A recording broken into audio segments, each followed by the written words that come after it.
Okay, good morning, ma'am, and good morning, classmates. And for today's report, we're going to discuss all about the North and American literature, which entitled the Nobel Prize speech. And let's talk about the William Faulkner Nobel Prize speech. And before we're going to discuss this, so let us first watch a short video presentation as Tony Kushner read the acceptance speech of William Faulkner. Okay, let's watch.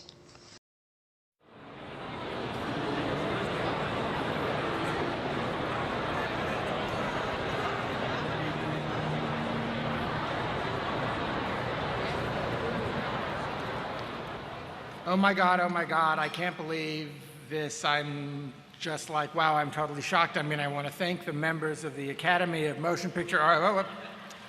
Sorry, wrong acceptance speech. This is William Faulkner's acceptance speech for the Nobel Prize in 1950. It's actually an acceptance speech for the Nobel Prize of 1949. He made the speech in 1950, so I really shouldn't be here at all. But it's a beautiful speech. I feel that this award was not made to me as a man, but to my work, a life's work in the agony and sweat of the human spirit, not for glory and least of all for profit, but to create out of the materials of the human spirit something which did not exist before. So this award is only mine in trust. It will not be difficult to find a dedication for the money part of it commensurate with the purpose and significance of its origin. But I would like to do the same with the acclaim too, by using this moment as a pinnacle from which I might be listened to by the young men and women already dedicated to the same anguish and travail, among whom is already that one who will someday stand where I am standing. Our tragedy today is a general and universal physical fear, so long sustained by now that we can even bear it. There are no longer problems of the spirit. There is only one question: when will I be blown up? Because of this, the young man or woman writing today has forgotten the problems of the human heart in conflict with itself, which alone can make good writing, because only that is worth writing about, worth the agony and the sweat. He must learn them again. He must teach himself that the basis of all things is to be afraid, and teaching himself that, forget it forever, leaving no room in his workshop for anything but the old verities and truths of the heart, the universal truths lacking which any story is ephemeral and doomed: love and honor and pity and pride and compassion and sacrifice. Until he does so, he labors under a curse. He writes not of love, but of lust, of defeats in which nobody loses anything of value, and victories without hope, and worst of all, without pity or compassion. His griefs grieve on no universal bones, leaving no scars. He writes not of the heart, but of the glands. Until he learns these things, he will write as though he stood among and watched the end of man. I decline to accept the end of man. It is easy enough to say that man is immortal because he will endure, that when the last ding-dong of doom has clanged and faded from the last worthless rock hanging tideless in the last red and dying evening, that even then there will still be one more sound, that of his puny, inexhaustible voice still talking. I refuse to accept this. I believe that man will not merely endure, he will prevail. He is immortal, not because he alone among creatures has an inexhaustible voice, but because he has a soul, a spirit capable of compassion and sacrifice and endurance. The poet's, the writer's duty is to write about these things. It is his privilege to help man endure by lifting his heart, by reminding him of the courage and the honor and hope and pride and compassion and pity and sacrifice which have been the glory of his past. The poet's voice need not merely be the record of man, it can be one of the props, the pillars to help him endure and prevail. So that was a short acceptance speech of William Faulkner, and let's proceed. So a short biography of William Faulkner. So William Faulkner is born in New Albany, Mississippi in 1897. He attended at the University of Mississippi in 1919 but dropped out and worked as a bookteller's assistant for a short period of time. And during 1926, his first book was published entitled Soldier's Pay. So this is his first book. And Faulkner wrote several works of literature after this, his personal favorite being The Sound and the Fury. So after he wrote his first published book, which entitled Soldier's Pay, so his favorite book is The Sound and the Fury. So he participated in screenwriting from 1932 to 1945. So it's been 13 years since William Faulkner joined the screenwriting. So during 1949, he won the Nobel Prize in Literature, which greatly increased his public recognition.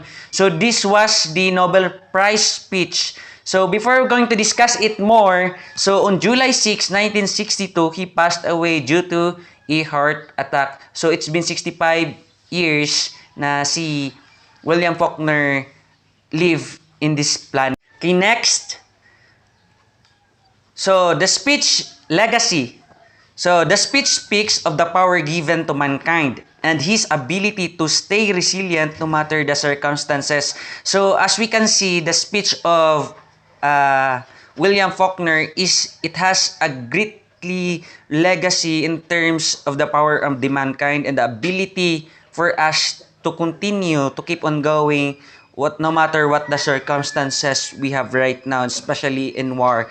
So I refuse to accept this. I believe that man will not merely endure, he will prevail. He is immortal not because he alone among creature has an inexhaustible voice, but because he has a soul, a spirit capable of compassion and sacrifice and endurance.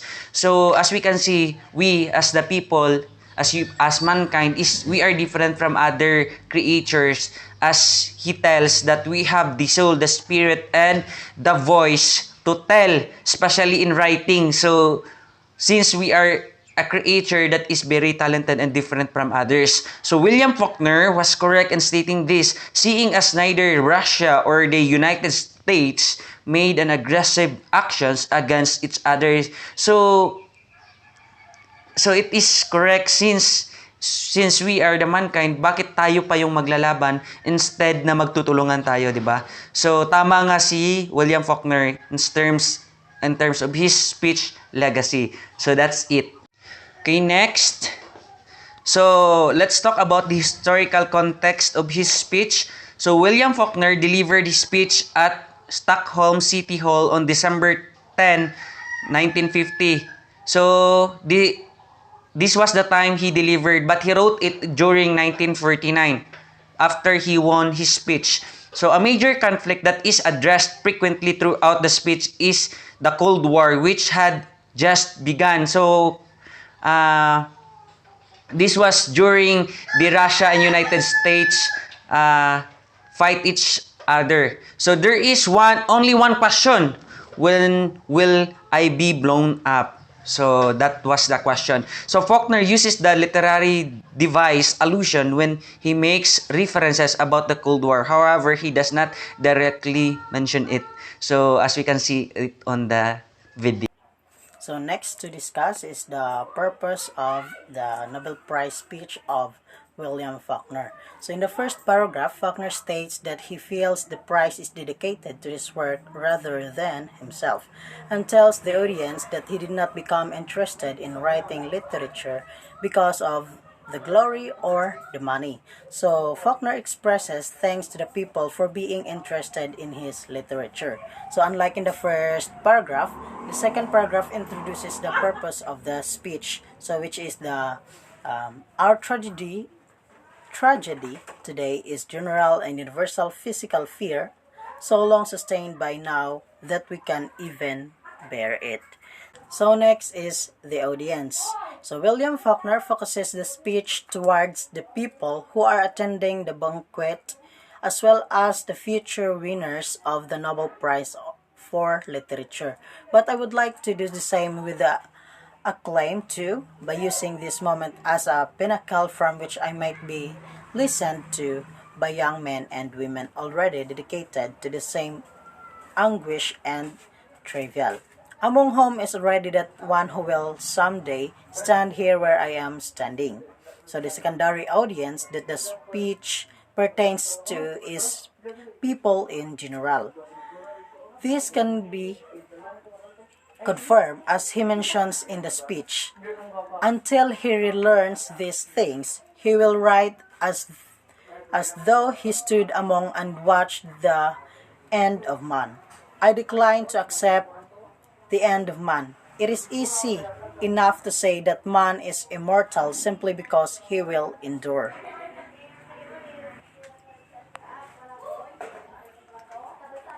So next is the tone of voice. William Faulkner provides an easygoing yet concerned tone while delivering his speech. So as you can see in the video, he is concerned while delivering his speech. So for the language, the use of first person pronouns indicates that the type of language is informal. Symbolism, an example of symbolism is in Faulkner's speech is when he states when the last ding dong of dawn has clenched and faded. The last ding dong of doom refers to the terrible things that would happen should a nuclear war break out between US and the Russia. So the alliteration, we have here the alliteration. A use of alliteration in the speech is value of victories. So another one language is anaphora. An anaphora can be identified in the following part of the speech. He stood among and watched the end of a man. I decline to accept the end of man. It is easy enough to say that man is immortal. So for the structure of the speech is organized in problem to solution order.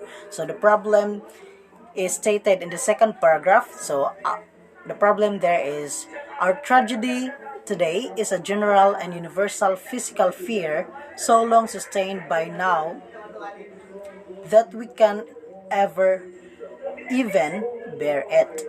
So, there are no longer problems of the spirit.